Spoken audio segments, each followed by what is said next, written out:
Hello, I hope you are doing well. To everyone who's going to watch this video, something just came up in my mind, and I just thought that I should share this with you.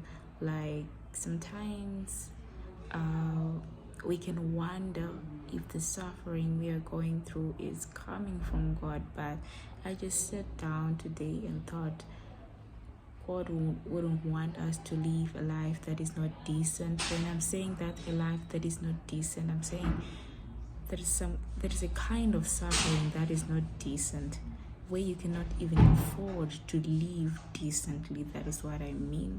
Like you have normal basics, like have an apartment to live in, have a good house to live in, have good food to live in, have like just one car to take you from one point to another. That's a decent life.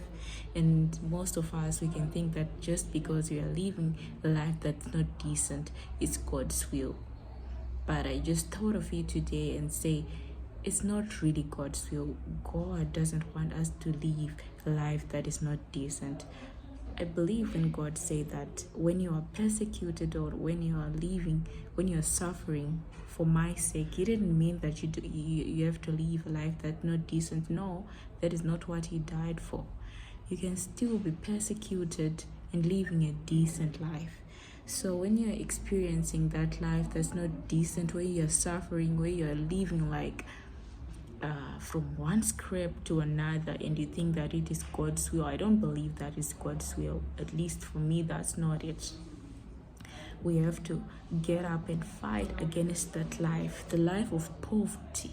Like, we are not asking for much, not asking to be rich, like filthy rich, or to be well known, but just living a decent life where we are able to have every basic need. So I believe that we have to fight for that. And when I say fight for that, we have to pray to God. And when you pray, don't just wait. That money you find, do everything possible in your way to live that decent life. When you have some money, buy that couch, buy that car that just brings you from one point to another. I hope you get what I'm saying. Just live that decent life, not to say that I'm suffering, I'm living a crap life just because I am a Christian. I don't think that's what God has for us. That's the plan for God. And to some bad extent, someone in your life might be even causing that poverty. Like, they can be sending curses in your life for you to suffer, and you think that it is from God. You have to stand and ask God, is this the life you want for me, or is being caused by something deeper than just the reality? It can be spiritual. Someone may be casing your life to live in poverty and suffering. So you just don't have to stand there and say, it is God's will for me to suffer. That is not the type of suffering that God was talking about.